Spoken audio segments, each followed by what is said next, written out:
قسمیں احکم الحاکمین جل وعلا نے ان کے ساتھ کلام اور خطاب فرمایا ہے، جیسے لا اقسم بہذا البلد وانت حل بہذا البلد، یا دیگر متعدد مقامات پر قسم کے الفاظ آئے ہیں۔ تو یہ قسم جو ہوتی ہے یہ تعظیم کے لیے اور کسی چیز کی عظمت کو واضح کرنے کے لیے ہے۔ تو نبی کریم علیہ الصلوۃ والسلام کی پر ایمان لانا اور آپ کی مدد کرنا، اس بارے میں انبیاء کرام سے جو عہد لیا گیا، اس کے اندر قسم اور تاکیدات جتنی بھی ہیں، یہ اگر دیکھا جائے تو اس کے اندر ایک تو تاکید کئی دفعہ اس واسطے بھی ہوتی ہے کہ اس کو جس امر کو مؤکد کیا جا رہا ہے اس سے انکار نہ ہو سکے، مگر میثاق انبیاء میں یہ چیز نہیں پائی جاتی، کیونکہ انبیاء کرام علیہ السلام تو معصوم ہیں، ان سے تاکیداً امر کرنا یہ شرعی اعتبار سے اس کی ضرورت محسوس نہیں ہوتی، کہ معصوم تو اس سے سرتابی نہیں کر سکتا، انکار تو نہیں کر سکتا، ان کو تو سادہ حکم کر دیا جائے تو وہ حکم سے سرتابی نہیں کر سکتے، انکار یا بغاوت معاذ اللہ نہیں کر سکتے۔ تو اس میں ایک تو اظہار عظمت ہے، اور تاکید کے بھی جتنے اس میں کلمات ہیں اس میں بھی اظہار عظمت ہے۔ آپ اندازہ فرمائیں کہ سب سے پہلے تو میثاق جو ہے، میثاق پر ہی غور اگر کیا جائے تو میثاق اس عہد کو کہتے ہیں جس کو موثق کر دیا جائے، یعنی یا تو لکھ لیا جائے یا اس پر حلف ہو جائے، اور اس پر یعنی جیسے کوئی آپ عام لیٹر لکھتے ہیں تو وہ وثیقے پر وہ نہیں بنتا، وثیقے والا جو ہے نا کوئی خط بھی یا تحریر بھی وہ بنتی ہے کہ جس کو ایک آفیشیل لیٹر جو ہے نا باقاعدہ جو جس پر لیٹر ہیڈ ہو اور جو گورنمنٹ کی سٹمپ سے یا مور سے نکلتا ہے تو اس کو آپ وثیقہ کہتے ہیں۔ میثاق بھی اسی سے ہے۔ اس میثاق کا بھی مقام انبیاء کرام نہیں لگتے، کیوں کہ ان سے میثاق کی کیا ضرورت ہے؟ کیا وہ اس سے پھرنے کا خطرہ ہے، انکار کا خطرہ ہے کہ آج بات ہوگی تو کل یہ مانیں گے نہیں؟ تو یہاں پر مفسرین کرام فرماتے ہیں یہ میثاق ہی اصل میں جس ہستی کے بارے میں یہ وعدہ لیا جا رہا ہے اس ہستی کی عظمت کو واضح کرنے کے لیے اس کو میثاق کہا گیا ہے۔ اور پھر تاکیدات اتنی ہیں کہ دیکھیے لما آتیتکم من کتاب و حکمہ ثم جاءکم رسول مصدق لما معکم لتؤمنن بہ ولتنصرنہ۔ اب یہ دیکھیے کہ قسم جواب قسم بھی، پھر لام تاکید کا بھی ہے اس کے اندر، تؤمنن بہ ولتنصرنہ، اس میں تاکیدات بڑی ثقیلہ تاکیدات بھی موجود ہیں، ضرور بس ضرور آپ ایمان لائیں گے، ضرور بس ضرور آپ ان کی مدد بھی کریں گے۔ اور پھر دیکھیے کہ جب یہ بھی ہو چکا، حکم ہو چکا، تو حکم کے بعد تاکیدات کے بعد پھر کیا ہے کہ اقرار تم، کیا تم اقرار کرتے ہو؟ جب عہد ہو جائے، میثاق ہو جائے، حکم آ گیا، پھر اب بلا کے باقاعدہ جیسے ہوتا ہے نا کہ اس پر بولو بھی لفظ، اقرار تم، کیا تم اقرار کرتے ہو؟ اچھا اب اس کا انتظار نہیں کہ وہ کہیں کہ اقرارنا، نہیں، اخذتم علی ذالکم اسری، بڑے ہوش سے اقرار کرنا، کیونکہ اس پر میرا بھاری ذمہ بھی ہے کہ مجھ سے بات کر رہے ہو۔ اب اندازہ کیجئے کہ قدرت کو کتنی تاکیدیں مقصود ہیں، اور ان کو جو معصوم ہیں، بظاہر کلام ایسا ہے کہ ان کو ضرورت نہیں تاکید کرنے کی، اصل میں رب تعالیٰ جل شانہ وعز اسمہ پوری دنیا کے غیر معصوموں پر یہ بات واضح کر رہے ہیں کہ جب اس معاملے میں اپنے آخری نبی کی عظمت کے بارے میں معصوموں کو کوئی گنجائش نہیں دیتا تو تم تو غیر معصوموں خیال کرنا۔ یعنی خطاب تو معصوم انبیاء کرام کو ہو رہا ہے، مگر جو دوسری دنیا ہے ساری آنے والے لوگ ہیں ان پر یہ واضح کیا جا رہا ہے کہ میرے آخری رسول کی اور میرے حبیب کی عظمت یہ ہے کہ جب میں ان سے اتنی بغیر یعنی اس کے کہ وہ سرتابی کریں گے، اس کے تصور کے بغیر اور اس کے امکان کے بغیر اتنی تاکیدیں کر رہا ہوں، تو خطاب خاص ہے مگر سبق سب عوام کے لیے ہو رہا ہے، جو بعد میں آنے والی قومیں ہیں، امتیں ہیں، سب کے لیے سبق ہو رہا ہے کہ اس حبیب کی عظمت کیا ہے۔ اچھا اخذتم علی ذالکم اسری، اب ان کا کلام کا جواب ہے کہ انبیاء نے کیا کہا؟ اقررنا۔ اب بھی کلام تو تام ہو گیا، ضرورت بھی پوری ہو گئی، لیکن پھر کیا ہوا؟ فاشہدوا، ایک دوسرے کے گواہ بن جاؤ۔ اندازہ فرمائیے کہ اللہ تعالیٰ اپنے حبیب صلی اللہ علیہ وسلم کی عظمت کو کس انداز میں اور کس مقام پر بیان فرما رہا ہے سبحان اللہ. کہ جب اقرار بھی کر چکے تو پھر فشہدو، ایک دوسرے گواہ ہو جاؤ. اچھا گواہ ہو جانا بھی بس تھا، ٹھیک ہے جی گواہ بھی ہو گئے، اقرار بھی کر لی، نہیں انا معکم من الشاہدین. مزید عظمت دیکھیے کہ میں بھی گواہ ہوں تمہارے ساتھ اس معاملے میں. خدا خود شریک ہے اس معاہدے میں بطور ایک وٹنس کے، گواہ کے، کہ انبیاء تم آپس میں اور روحوں کو بھی گواہ بنایا جا رہا ہے اور پھر کہا جا رہا ہے میں گواہ ہوں. اچھا اب حد ہو گئی جناب، تاکیدات کی بھی اور احکام کی بھی اور عظمت کی بھی انتہا ہے. کیا؟ من تولا بعد ذالک، یعنی اب تک تو یہ اس بات ثبوت کا کام تھا نا، اس بات کا. اب یہ حکم ہو رہا ہے، وعید دیکھیے کہ من تولا بعد ذالک، اس کے باوجود جو پھر جائے گا اس عہد سے، پھرے گا کہ وہ ایمان نہ لائے میرے رسول پر، آخری رسول پر جو مصدق ہے تمہارا اور تمہاری کتابوں کا، اس پر ایمان نہ لائے، ولا تنصرنہ، اور اس کی مدد نہ کرے. یعنی جس بات کا عہد ہے اسی کے بارے میں تاکید، اور تاکید کے بعد پھر وعید ہے نا کہ اگر اس سے پھرے گا. یعنی اگر تم ایمان لانے میں کمزوری کر گئے یا مدد کرنے میں کمزوری کر گئے، من تولا بعد ذالک فاولئک هم الفاسقون، وہ انبیاء میں نہیں رہے گا، وہ تو فاسقوں میں سے ہو جائے گا جو پھرے گا میرے محبوب سے. تو اندازہ فرمائیے کس قدر وعید سخت آئی ہے اللہ معصومین کے لیے. تو یہ بات اصل میں حبیب صلی اللہ تعالی علیہ وسلم کی عظمت، اللہ کے رسول صلی اللہ علیہ وسلم کی عظمت اور ان کی شان اور ان کی عزت اور ان کے مرتبے کو بیان کیا جا رہا ہے کہ خاص لوگ جو ہیں ان کو خطاب کر کے سب کو پر یہ آپ کی عظمت کو واضح کر دیا گیا. اسی لیے فاضل بریلوی رحمۃ اللہ علیہ، امام اہل سنت نے لکھا وہ جہنم میں گیا جو ان سے مستغنی ہوا ہے خلیل اللہ کو حاجت رسول اللہ. رسول اللہ. سبحان اللہ. بہت شکریہ، بڑی پیاری وضاحت فرمائی. ہمارے ساتھ محمد الیاس صاحب ہیں اسٹوک آن ٹرنٹ سے. بڑی دیر سے محمد الیاس صاحب آپ نے انتظار کیا، آپ کا بہت شکریہ.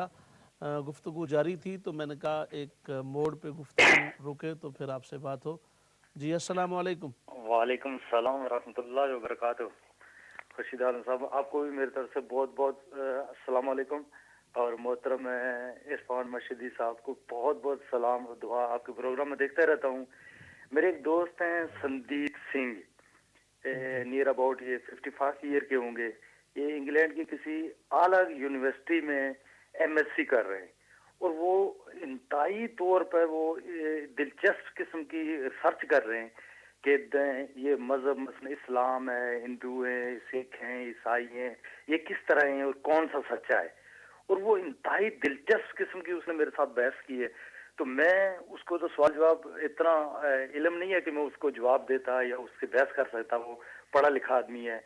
تو اس نے مجھے نمبر دیا تھا، تو میں نے اس کو بولا تھا کہ اپنے عرفان مشہدی صاحب جو ہے نا، وہ میں نے چوائس کی تھی کہ وہ اس کے ساتھ بات کرے.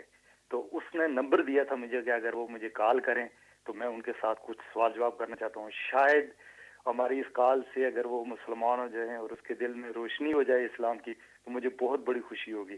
اور اس کا یہ ٹیلی فون نمبر ہے، اگر آپ لے لیں تو آپ کنٹرول روم میں ٹیلی فون نمبر لکھا دیں، وہ ابھی آپ سے لے لیتے ہیں. اور اگر آپ نے کوئی خود سوال کرنا ہے تو وہ آپ فرما سکتے ہیں. اچھا ہاں تو ٹھیک ہے، آپ جزاکم اللہ، آپ نمبر دے دیں وہاں پہ کنٹرول روم میں، تو انشاءاللہ بعد میں شاہ صاحب رابطہ فرما لیں گے. بہت شکریہ تشریف فرما ہونے کا. حضرت بہت پیاری وضاحت آپ نے فرمائی. ہمارے سابقہ جو پروگرام تھا اس میں کیے گئے سوال کی مسز احمد صاحبہ نے لندن سے یہ سوال کیا کہ کالا علم کیا ہوتا ہے اور اس کا پتہ کیسے چلتا ہے؟ جی کالا علم جو ہے نا عموماً تو جو ہے اس کا اطلاق جادو وغیرہ پر ہی کیا جاتا ہے، اور اس کی وجہ یہ ہے کہ علم تو نور ہے. سبحان اللہ. کہ جیسا کہ قرآن مقدس میں بھی ہے کہ علم جو ہے یہ تو روشنی ہے، اور لأن العلم نور من الہ ونور اللہ لا یعطی للعاصی، کیونکہ علم جو ہے یہ تو اللہ کا نور ہے اور اللہ کا نور گناہ گاروں کو نہیں دیا جاتا. یہ تو شاعر نے کہا، لیکن العلم نور تو سیدھی سی بات ہے کہ علم نور ہے، روشنی ہے. تو اس کو کالا کہنا جو ہے نا جی، علم کے ساتھ کالا کہنا، یہ ایک عجیب سی بات ہے. کالا جو ہے وہ علم نہیں ہو سکتا. البتہ یہ ہے کہ اس کے جو پہلو ہے نا نقصان کا، کیونکہ جادو جو ہے وہ ہلاکت کے لیے، لوگوں میں تفریق ڈالنے کے لیے، گھر اجاڑنے کے لیے، انہی کاموں میں استعمال ہو رہا ہے نا. تو اس اعتبار سے نقصان جو ہے وہ ایک ڈارک چیز ہے، اندھیری ظلمت ہے، اس وجہ سے اس کو کاڑا کہہ دیتے ہیں. اب یہ ہے کہ ایک تو یہ بات ہے کہ بلا وجہ لوگوں کو جب نقصان ہوتا ہے تو وہ اس کو اس سے کر دیتے ہیں کہ یہ کسی نے جادو کیا ہے یا اس طرح. دوسری بات یہ ہے کہ بعض ایسے علامات بھی ہیں، عملیات جو لوگ کرتے ہیں جس کے ذریعے پہچان کی جاتی ہے. قرآن پاک میں بھی بعض ایسے آیات بینات ہیں کہ جن کے پڑھنے سے کچھ آثار ایسے بندے پر، بیمار پر ظاہر ہو سکتے ہیں جس سے یہ اندازہ لگایا جا سکے کہ اس کو کسی نے جادو کیا ہوا ہے. تو اس طرح کی علامات ہوتی ہیں بعض، تو وہ ایسے اعمال سے ان کا پتہ چل جاتا ہے کہ جو ہے نا جادو ہوا ہے اس کو یا نہیں ہوا ہے. تو اس کا حضرت کتنے پرسنٹیج ہوتا ہے عمل دخل؟ عام طور پہ تو آپ نے دیکھا فیلڈ میں تو بہت زیادہ اس کا کیا جاتا ہے، ہر چھوٹی موٹی چیز کو کہہ دیا جی یہ وہ جادو ہے. اور یہ مولانا اصل مسئلہ یہ ہے کہ لوگ جو ہے نا ایسی جو بعض ایسی روحانی تکالیف ہوتی ہیں، اور لوگ جو ہے اپنی دینی زندگی میں، ایمانی زندگی میں اللہ تعالیٰ جل شانہ کی ذات سے، عبادات سے، دین پر عمل سے جب دور ہوتے ہیں، غفلت کے شکار ہوتے ہیں، تو کئی ایسی روحانی کمی جو ہو جاتی ہے نا، روحانی ضرورتیں انسان کی جب پوری نہیں ہوتی تو بہت سی نفسیاتی بیماریاں پیدا ہو جاتی ہیں.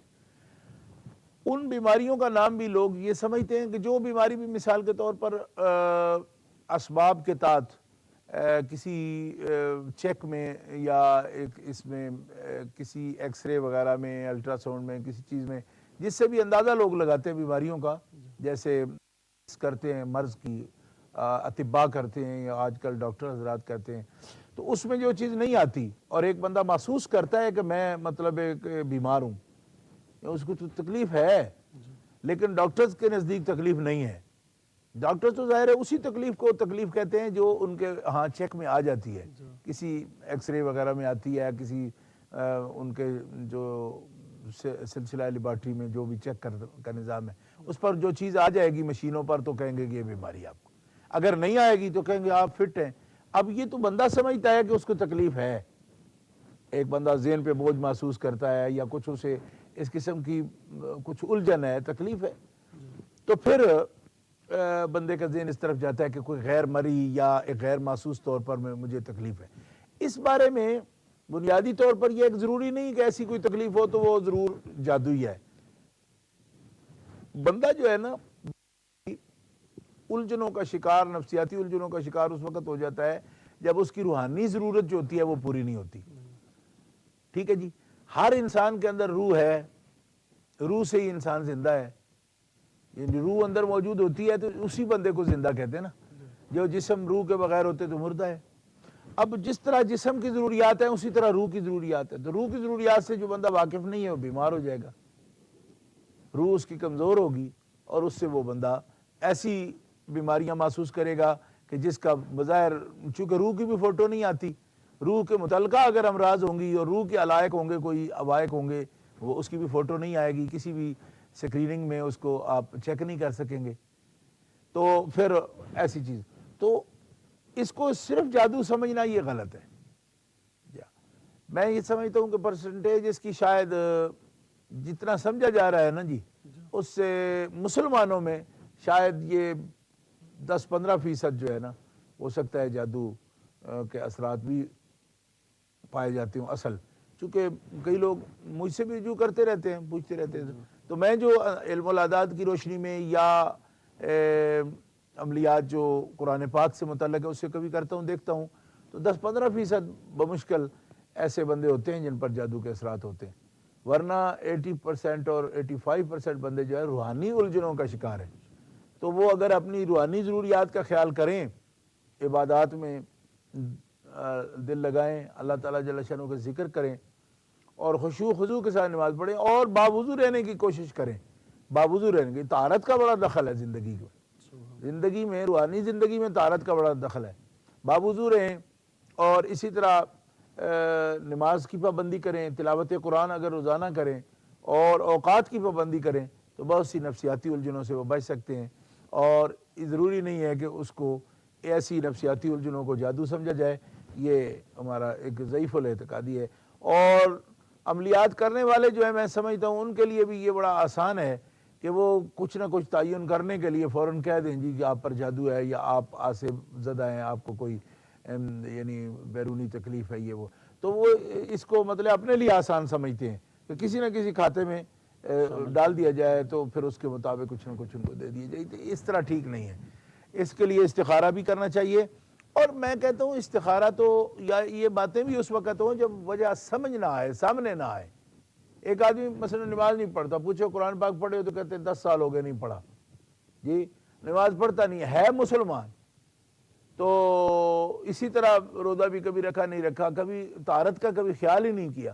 تو پھر اب سمجھے جی مجھے استخارے سے بتاؤ، مجھے فلاں سے بتاؤ. اس کے استخارے کی کیا ضرورت ہے؟ تو موٹا سا اس کی وجوہات اس کی ساری سامنے ہے. تو اس کے اندر جو اس کا اعتقاد ہے اللہ تبارک و تعالیٰ جل شانہ کے بارے میں، جس کو تکلیف کے وقت پکارتا بھی ہے، جب بھی کبھی تکلیف آ جاتی ہے، اضطرار کی کیفیت اس پر طاری ہوتی ہے، تو وہ بندہ جس نے کلمہ پڑھا ہوا ضرور رب کو یاد کرتا ہے. تو یہ اعتقاد اس کا جو ہے نا اندر سے کچھ ہوکے اس کو لگاتا رہتا ہے اور ضرورت کا احساس دلاتا رہتا ہے کہ کچھ روحانیت کی طرف کچھ اپنا کام کار مذہبی دینی جو تعلق ہے اس پر عمل کر، تو کرتا نہیں. اور جب یہ الجھن بڑھتی ہے تو سمجھتا ہے جی مجھے جادو ہو گیا. بہت شکریہ حضرت. اگلا جو ہمارا سوال ہے آج، یہ جیسے پچھلے الحمدللہ ہم نے پروگرام میں ربیع الاول شریف کے حوالے سے اپنے اس کے آداب اور میلاد شریف کا منانا اور اس میں جس چیز کی ایک کمی محسوس ہوتی ہے اس میں آپ نے ذکر کیا. یہ مہینہ حضور غوث پاک کی مناسبت سے بڑا اہم مہینہ ہے، تو اس حوالے سے آپ کیا فرمانا چاہیں گے محترم ناظرین کو؟ جی بسم اللہ الرحمن الرحیم. یہ جو ماہ مقدس ہے اس کو ربیع الثانی کا نام دیا جاتا ہے. اس کو ربیع الثانی کہا جاتا ہے. اسلامی مہینہ جو قمری مہینہ ہے تو اس کے حساب سے ربیع الثانی کا معنی دوسری بہار ہے.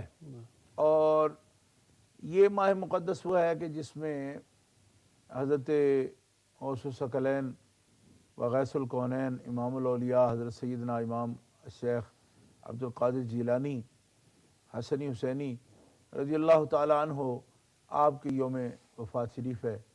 اور اس اعتبار سے بہت اہل اسلام پوری دنیا میں حضور غوث الثقلین کے عرس مبارک بھی اور آپ کی تقریبات کا انعقاد بھی کرتے.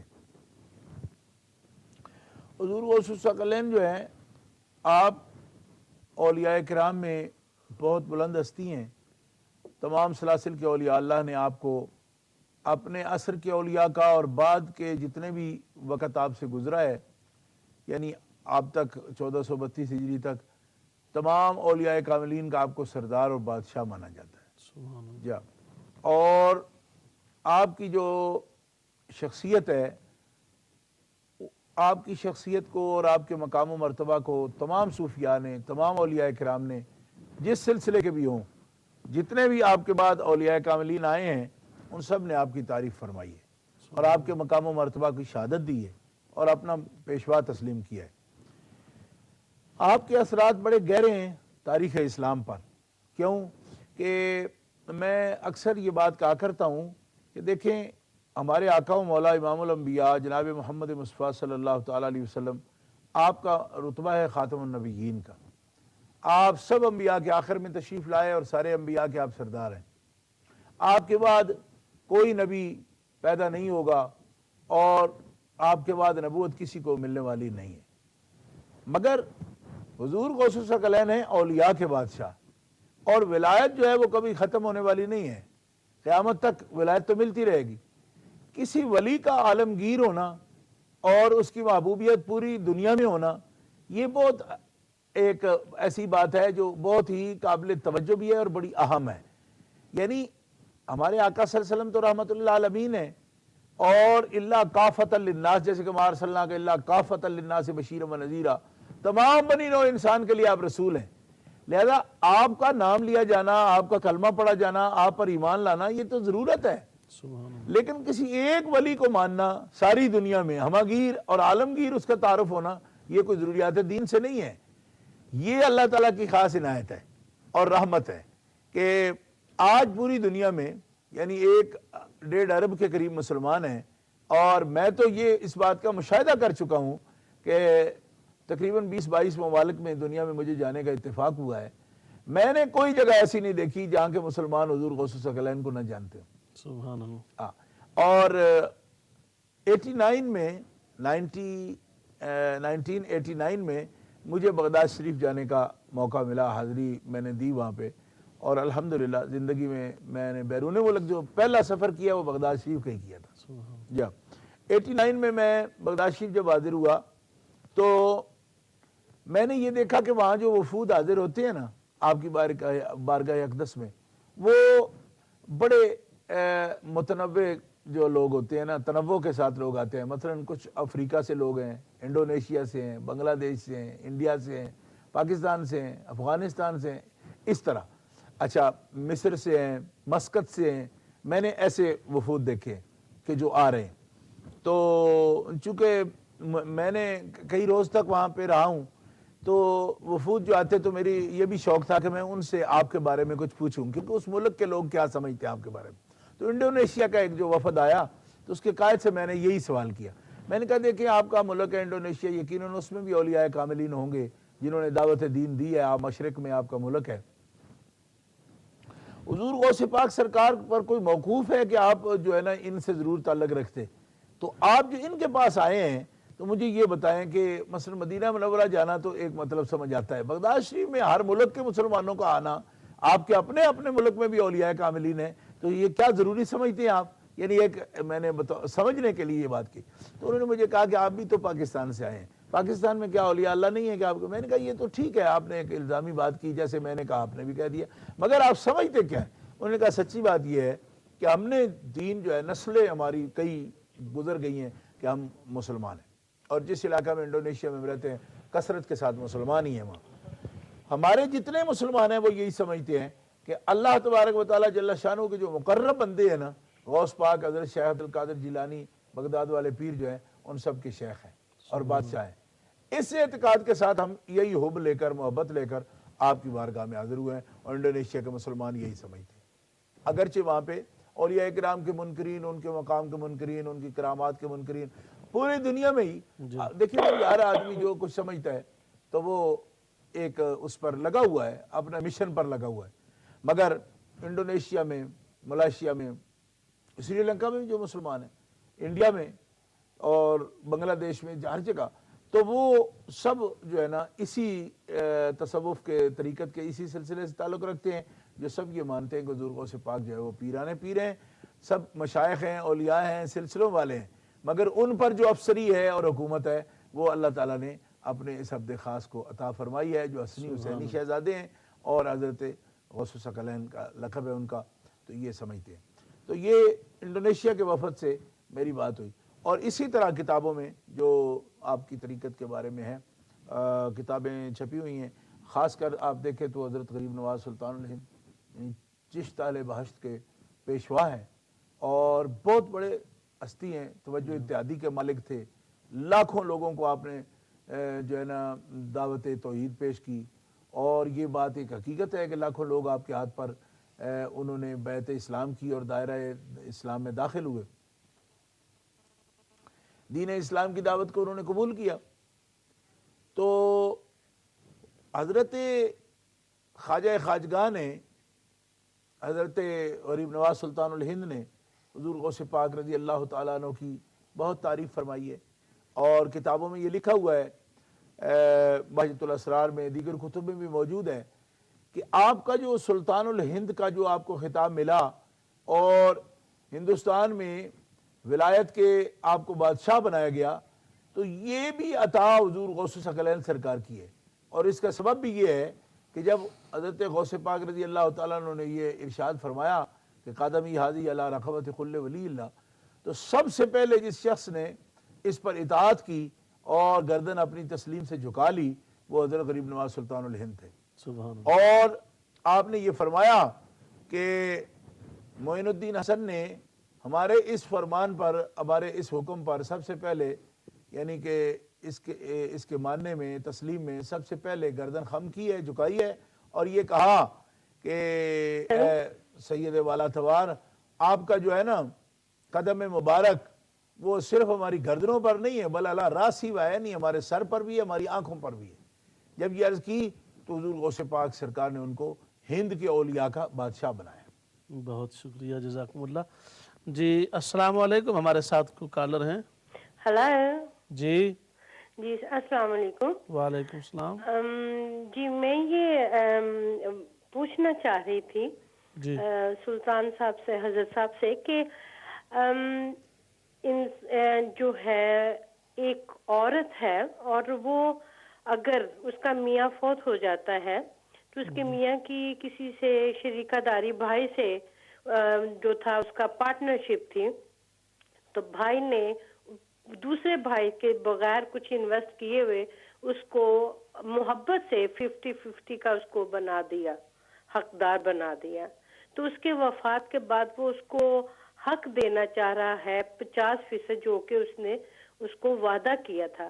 اب ان کی جو بیوہ ہے وہ اس کے اوپر اتفاق نہیں کر پا رہی، تو وہ یہ چاہتی ہیں کہ وہ اس حساب سے آپ کو بددعا دیتی ہیں کہ آپ کو دین اور دنیا میں جو ہے نا آپ کا حشر برا ہوگا، کیونکہ آپ جو میں 60% چاہتی ہوں آپ مجھے 60% نہیں دے رہے، حالانکہ 50% ہے۔ تو کیا اس طرح کی بددعائیں دینا ایک مسلمان کے لیے واجب ہے؟ مہربانی، شکریہ۔ اچھا میری بہن، آپ ذرا اپنا نام بتانا پسند کریں گی؟ کہاں سے بول رہی ہیں؟ جی میں لندن سے بولتی ہوں اور میرا نام ہے مناہل۔ مناہب؟ جی مناہل۔ لام کے ساتھ مناہل۔ جی ٹھیک، بہت شکریہ تشریف فرما ہونے کا۔ ناظرین، آپ سے میں تھوڑا عرض کرتا چلوں، بعض کالز کی وجہ سے کچھ نمبر بزی جا رہا تھا، آپ کی کالز نہیں مل سکیں۔ اس کے ساتھ آپ دوبارہ کال کریں گے تو انشاءاللہ آپ کا رابطہ ہو جائے گا۔ بہت شکریہ۔ جی حضرت، آپ کی بات مکمل ہوگی۔ جی میں عرض کر رہا تھا کہ آپ نے حضور غوث ثقلین سرکار نے حضرت غریب نواز سلطان الہند کو، یہ سلطان الہند کا جو آپ کو اولیاء کا بادشاہ، ہند کے بادشاہ کا کہا جاتا ہے، بادشاہ اولیاء کہا جاتا ہے، تو یہ بھی آپ کو منصب جو ہے حضور غوث پاک رضی اللہ تعالیٰ عنہ سے حاصل ہے۔ اسی طرح حضرت خواجہ خواجگاہ بہاؤالدین نقشبند جو ہیں، نقشبندی سلوک کے آپ تاجدار ہیں، اور بخارا میں آپ کا مزار ہے، قصر عارفہ میں، اور بڑا وسیع سلسلہ ہے آپ کا۔ سنٹرل ایشیا سے یہ چلی ہے تحریک، تو پورے ہندوستان میں، پورے مصر میں، ترکی میں، ہر جگہ پوری دنیا میں موجود ہے نقشبندی طریقت جو ہے۔ حضرت خواجہ خواجگاہ بہاؤالدین نقشبند نے جو آپ کی تعریف فرمائی ہے اس میں بھی آپ کو امام الاولیاء تسلیم کی ہے۔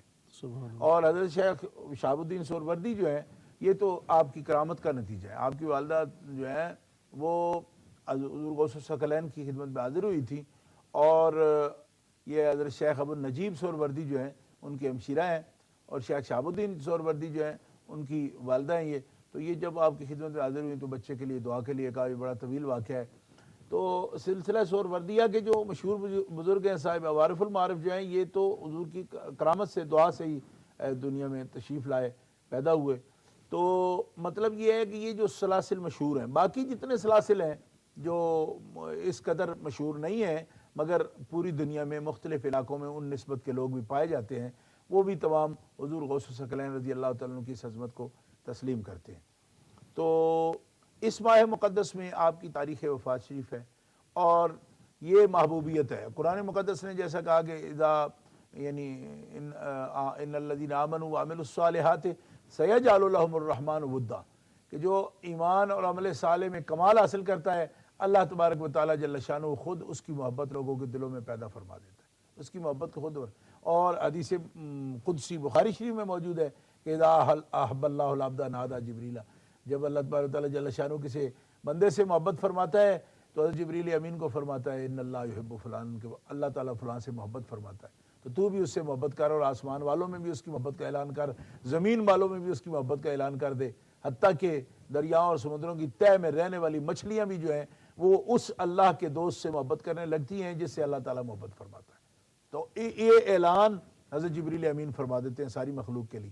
میں یہ سمجھتا ہوں کہ حضور غوث پاک رضی اللہ تعالیٰ عنہ کا یہ جو محبت کا سلسلہ ہے، معاند آدمی جو دشمن ہے متعصب، وہ تو یہ سمجھتا ہے کہ شاید یہ کسی ایسے ہی بس بدعتی لوگوں نے جی بنا لیا ہے، خود ہی ختم دینا شروع کر دیا فلاں۔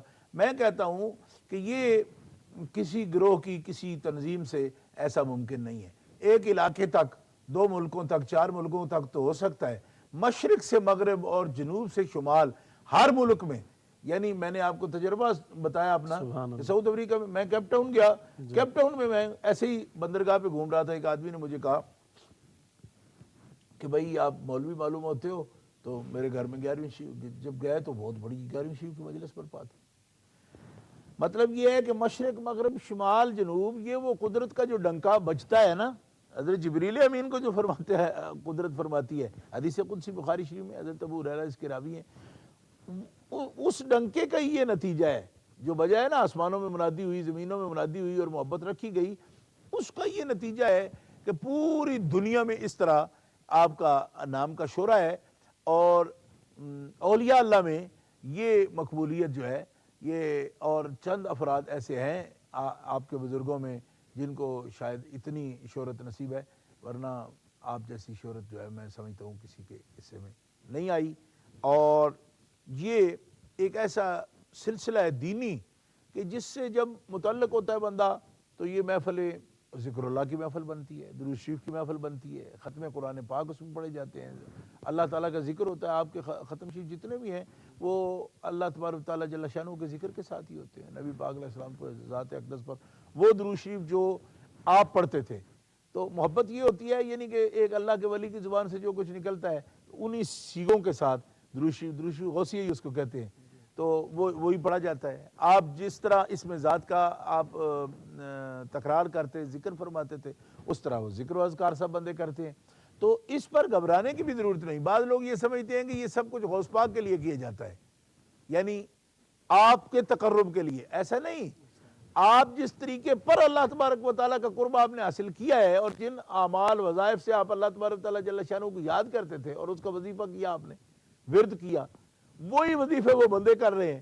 اور نیت یہ ہے کہ خدا کے ایک ولی کی زبان سے جب نکلا ہے تو یہی لفظ ہمارے اپنے بھی ہیں۔ کیوں کہ اب اللہ اللہ ہم کرتے ہیں تو اللہ ہمارا اپنا الہ ہے، ہر بندے کا اپنا الہ ہے، اس کا عقیدہ توحید پر ہے، مگر وہ تذکرہ اس انداز سے کرنا، اس آواز اس طریقے پر کرنا، اس طرح بیٹھ کر کرنا، تو اس میں یہ ہوتا ہے کہ ایک خدا کے محبوب بندے نے پہلے اس طریقے پر قرب حاصل کیا ہے، تو اس طریقے کو اپنا کے ہم کریں گے تو اس کی ادا کو اللہ تبارک و تعالیٰ جب محبوب رکھتا ہے تو پسند کرے گا، تو ہمارے اس ذکر کرنے کو بھی پسند کر لے گا۔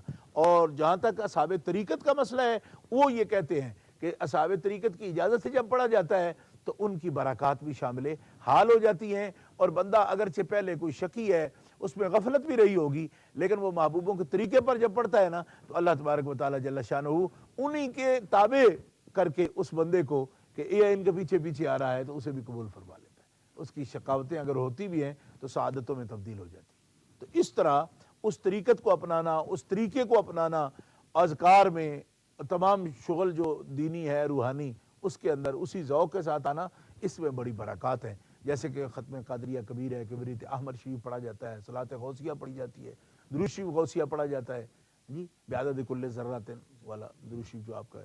تو اس طریقے پر جو ہے نا اس میں فوائد ہیں، بے شمار فوائد اور برکات ہیں، اور اس میں کوئی کمی نہیں ہے۔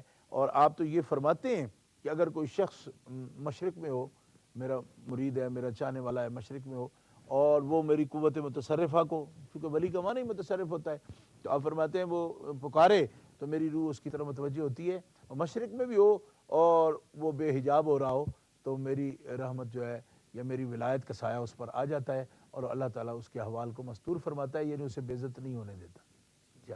یہ آپ کا فرمان ہے۔ اور آپ کا جو قصیدہ غوثیہ شریف ہے خاص طور پر وہ آپ کے مقامات عالیہ کی نشاندہی کرتا ہے۔ اور قصیدہ غوثیہ شریف پر بعض لوگ جو تصوف سے اور سلوک سے تعلق نہیں رکھتے وہ اس پر اعتراض بھی کرتے رہتے ہیں کہ یہ کس قسم کی چیز ہے، اس میں بڑے دعوے ہیں۔ تو اولیاء اللہ جو ہیں ان کے اندر بڑے مقامات ہوتے ہیں۔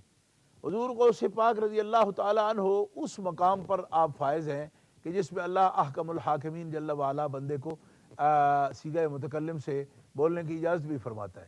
دیکھیے نا جیسا قرآن مقدس میں حضرت عیسیٰ علیہ السلام ابرئ الاکمہ والابرص واحیی الموتیٰ باذن اللہ فرما رہے ہیں. یعنی پہلے آپ اس کام کی نسبت اپنی طرف فرما رہے ہیں نا کہ میں مردوں کو زندہ کرتا ہوں, اللہ نے مجھے اذن دیا ہے. جی میں مادرزاد اندھوں کو ٹھیک کر سکتا ہوں, کوڑیوں کو ٹھیک کر سکتا ہوں, اور میں بتاتا ہوں جو کچھ تم کھا کے آئے ہو, جو کچھ گھروں میں رکھا ہے وہ بھی, اور یہ معزون ہیں بندے باذن اللہ, اس کے ساتھ فرما رہے ہیں آپ. یہ تو یہ ہر ولی کی جو ولایت ہے نا وہ کسی نہ کسی نبوت کی, کسی نہ کسی نبی کی نبوت کے تابع ہے, کہ اس کا مظہر ہے وہ. اور حضور غوث پاک رضی اللہ تعالیٰ عنہ تو یہ بھی فرماتے ہیں کہ ولایت عیسوی یا ولایت موسوی یا ولایت ابراہیمی پر میں ولایت محمدی پر ہوں. یا کہ کل ولی لہو قدم و انی علی قدم النبی بدر الکمالی, ہر ولی کسی نہ کسی نبی کے قدم عالی پر ہے, کہ ان کے نقش قدم پر ہے, اور ان کی نبوت کا فیضان جو ہے اس کی ولایت پر مستنیر ہے, منور کرتا ہے, روشن کرتا ہے. لیکن میں جناب محمد الرسول اللہ کے نقش قدم پر ہوں اور ولایت محمدی پر ہوں. اور یہی وجہ ہے کہ حضور غوث ثقلین رضی اللہ تعالیٰ عنہ کے جو محدثین نے احوال لکھے بڑے بڑے, علامہ ابن حجر رحمۃ اللہ علیہ نے آپ پر کتاب لکھی ہے, اسقلانی نے, اور اس کے علاوہ حضرت مولا علی قاری رحمۃ اللہ تعالیٰ علیہ نے آپ پر کتاب لکھی ہے. اور آپ کے سب سے بڑے جو سیرت نگار ہیں وہ صاحب باجۃ الاسرار نور الدین عبد الرحمن شتنوفی رحمۃ اللہ تعالیٰ علیہ, آپ کی جو کتاب ہے باجۃ الاسرار, اس کے اندر بھی یہ بات موجود ہے کہ سرکار غوث پاک رضی اللہ تعالیٰ عنہ آپ کو اللہ تبارک و تعالیٰ نے یہ طاقت عطا فرمائی ہے کہ آپ اس مقام پر فائز تھے کہ جس میں آپ کو دعویٰ کا حق دیا گیا ہے.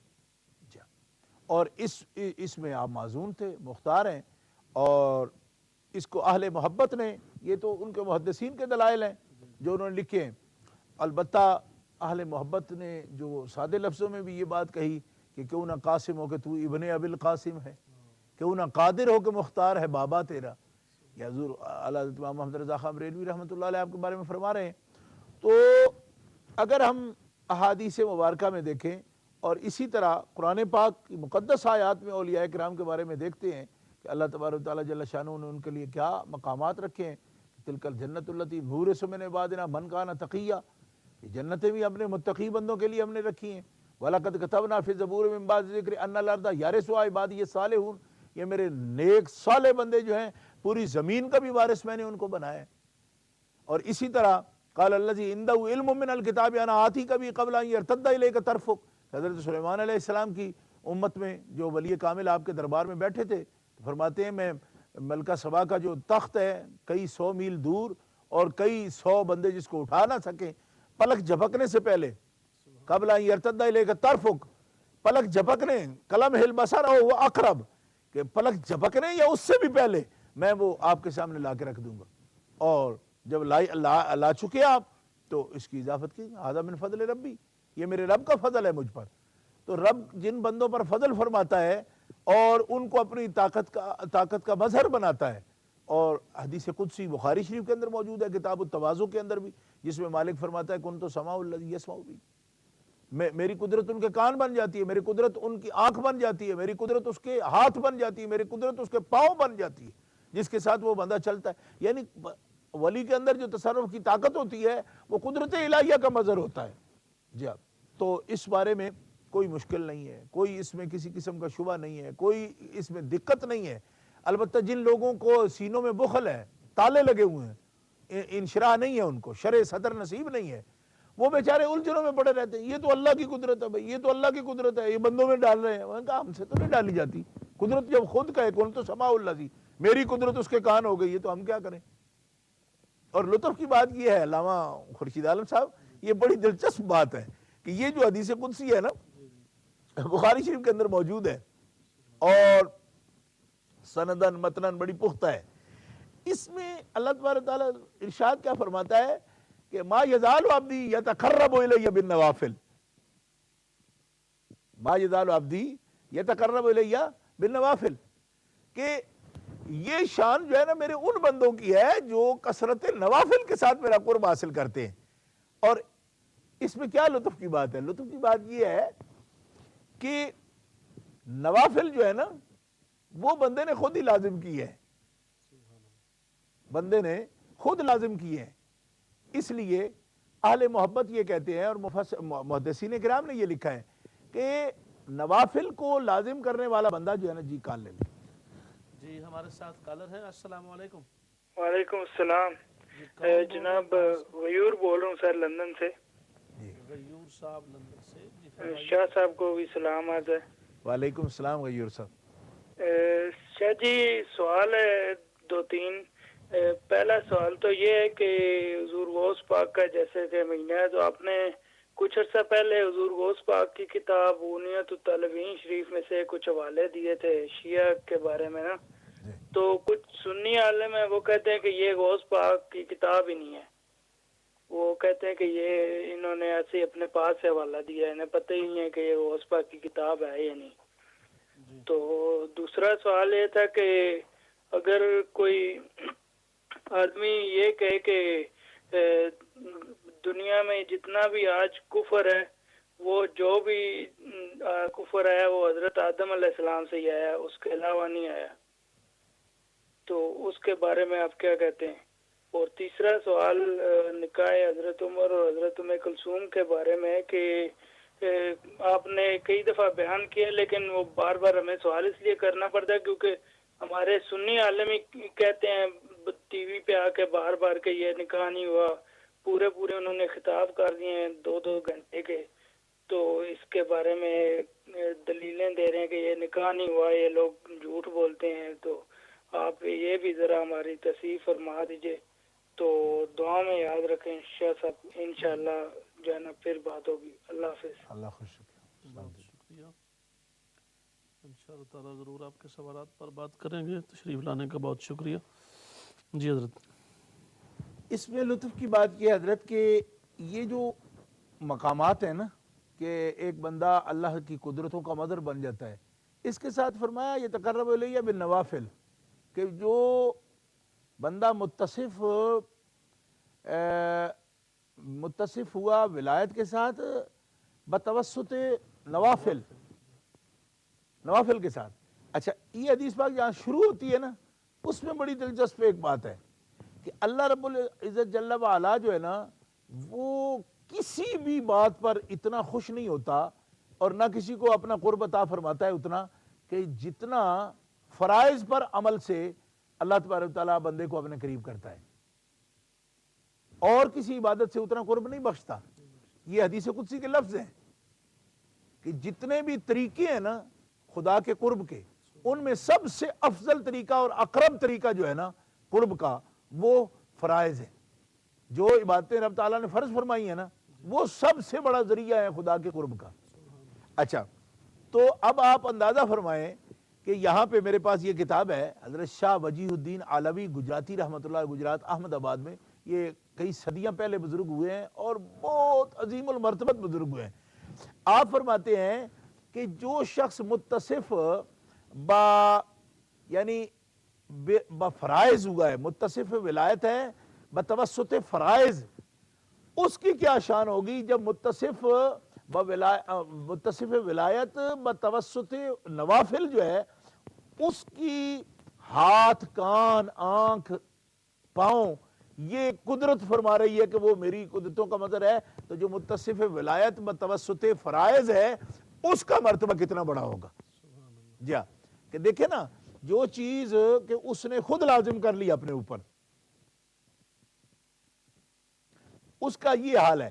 اچھا فرق یہ ہے اس میں کہ نوافل جو ہیں وہ اس میں بندہ زیادہ تر جو ہے نا وہ بندہ فاعل اور اس کا مرید ارادہ کرنے والا خود ہوتا ہے.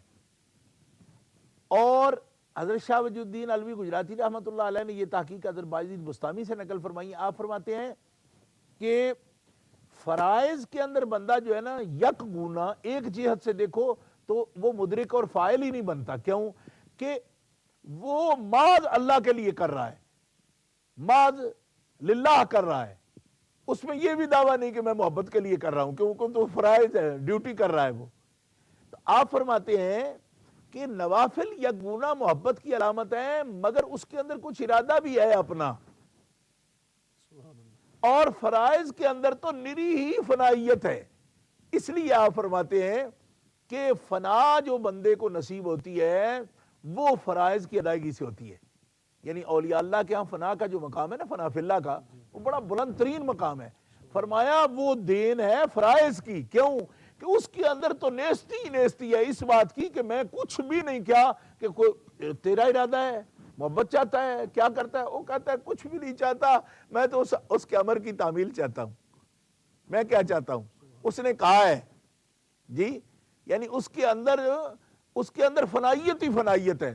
قرب فرائض میں، قرب فرائض کے اندر جو واسطہ ولایت میں واسطہ ہے نا قرب فرائض کا، وہ فنائیت ہی فنائیت ہے. اس لیے آپ فرماتے ہیں کہ بعض لوگ یہ سمجھتے ہیں کہ شاید نفل زیادہ محبوب ہیں فرضوں سے، اور وہ کہتے ہیں کہ یہ ذریعہ ولایت ہوگا. مطلب یہ بات درست ہے. کیوں کہ نوافل تو فرض بھی نہیں فرمائے، اور اس نے خود اپنے اوپر لازم کر لیا کہ مالک جو تو نے مجھے دیا ہے وہ ڈیوٹی کر دی، اب میں تجھ سے پیار کرتا ہوں، زیادہ وقت اور لگا رہا ہوں اپنی طرف سے. لیکن فرمایا اس کے اندر کوئی بات آتی ہے نیت کی بھی کہ میں دے رہا ہوں، میں اس کے اندر یکونا میں ہے، اس میں ہے ہی کوئی نہیں. اس میں ہے کہ مالک تو ہی تو، کیوں؟ فرض بھی تیرا، پڑھایا بھی تو نے، میں آ گیا، بس میرا کام ہے آنا، اب میرا کچھ بھی نہیں، اس میں سب تیرے ہی ہے. بندہ میں تیرا، عبادت یہ تیری، فرض تو نے کی ہے، میرا کیا ہے؟ میں تو. فرمایا جب اتنی فنائیت بندے میں آ جاتی ہے نا تو اللہ تبارک و تعالیٰ پھر بہت ہی پیار فرماتا ہے. اس لیے مالک نے فرمایا کہ جتنا میں بواسطہ فرائض قرب دیتا ہوں اتنا میں اور کسی طرح بھی نہیں دیتا. اس لیے نوافل کا جو نور ہے جب وہ مظہر قدرت الہیہ بنا دیتا ہے، فرائض کا جو نور ہے وہ، اور اس کے جو فرائض کے نور باطن کا جو نور ہے، فرائض کے باطن کا جو نور ہے، وہ بندے کو محبوبیت کے اس مقام پر لے جاتا ہے جہاں پہ نوافل بھی نہیں لے جا سکتے. جی، یہ حضرت شاہ وجی الدین علوی گجراتی رحمۃ اللہ علیہ کی یہ کتاب ایضاح حقیقت محمدیہ میرے پاس تھی، تو اس کے اندر بڑی نادر تحقیق آپ نے اس مقام پر محدثین کی زبانی میں فرمائی ہے. جی، تو اس سے یہ معلوم ہوا کہ قرب فرائض جو ہے اس کا بھی بڑا نور ہے. بلکہ میرے حضور مجد الفسانی رحمۃ اللہ علیہ تو یہ فرماتے ہیں کہ جو باطن ہے نا صرف وضو کا، کہ جو مقدمہ ہے صلاۃ کا، چاہے نفلی ہو فرضی ہو کچھ بھی، اس کے لیے وضو تو ہے نا. انسان پر اگر صرف وضو کا باطن اللہ تعالیٰ روشن کر دے نا، اس کو دکھا دے، تو وضو کا باطن اتنا نور علی نور ہے کہ کوئی شخص جو ہے نا اس میں اپنے آپ کا ادراک نہیں رکھ سکتا. یعنی اس کا جو اپنا ہونا ہے نا، یہ تو وضو کا باطن بھی اسے بلا دے گا. اتنے بڑے انوار و تجلیات ہیں. یہ حضرت خواجہ ادریس سامانی رحمۃ اللہ علیہ جو ہمارے حضور مجد الفسانی کے بڑے محبوب خلیفہ ہیں، اور قادری طریقت کے اندر بھی حضرت خواجہ ادریس سامانی رحمۃ اللہ علیہ، حضرت شیخ طاہر بندگی رحمۃ اللہ جن کا لاہور میں مزار شریف میانی صاحب میں ہے، ان کے بھی وہ تعلق والے تھے. حضرت شیخ آدم بن نوری رحمۃ اللہ علیہ کے دوستوں میں سے ہیں.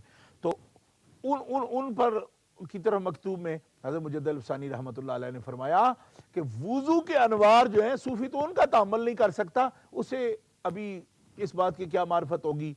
یعنی ان جیسے جس منزل پر وہ تھے تو ان کو وہ فرما رہے تھے کہ آپ جو اپنے آپ کا بھی آپ کو اندازہ نہیں ہوتا، کہ اپنے آپ کو بھی فنا محسوس کرتے ہو، ابھی مالک کا جو نور ہے وہ تو بہت اوپر کی بات ہے. تو وضو کے انوار ہیں جن کا تم سے تعامل نہیں ہو سکتا. اتنا وضو کے باطن کے جو انوار ہیں وہ تم پر ظاہر ہو چکے ہیں.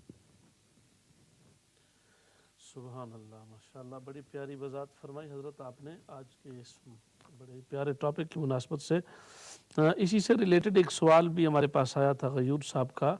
انہوں نے یہ پوچھا کہ حضور غوث پاک کی کتاب سے آپ نے کچھ حوالہ جات پیش کیے، تو کسی اہل سنت کے عالم نے یہ کہا ہے کہ غنیت الطالبین کا تعلق حضور غوث پاک سے نہیں ہے، یہ ان کی کتاب نہیں ہے، یا اس کی نسبت ان سے جو کی گئی ہے یہ غلط ہے.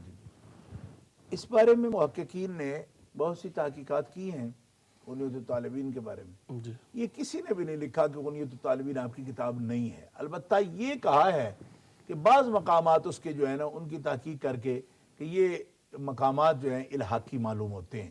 اس پر ایک بہت بڑے محقق ہیں شمس بریلوی صاحب، انہوں نے جو غنیت الطالبین کا ترجمہ کیا ہے، اور مدینہ پبلشنگ کمپنی کراچی سے یہ طبع ہوا تھا، اس کے اوپر غنیت الطالبین کے ترجمے کے اوپر ان کی تحقیق جو ہے وہ کئی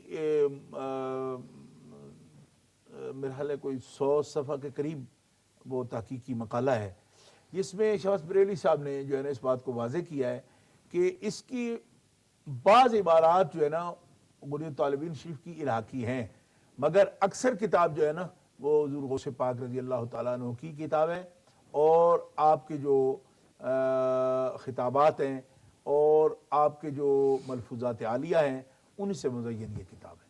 تو اس طرح کہنا کہ یہ پوری کتاب آپ کی نہیں ہے، یہ بڑی جرت کی بات ہے، کیونکہ اس کے اندر بالکل ایسے الہامی مضامین جو ہے نا وہ موجود ہیں جو شاید ہر سینہ اس کا تحمل بھی نہیں کر سکتا۔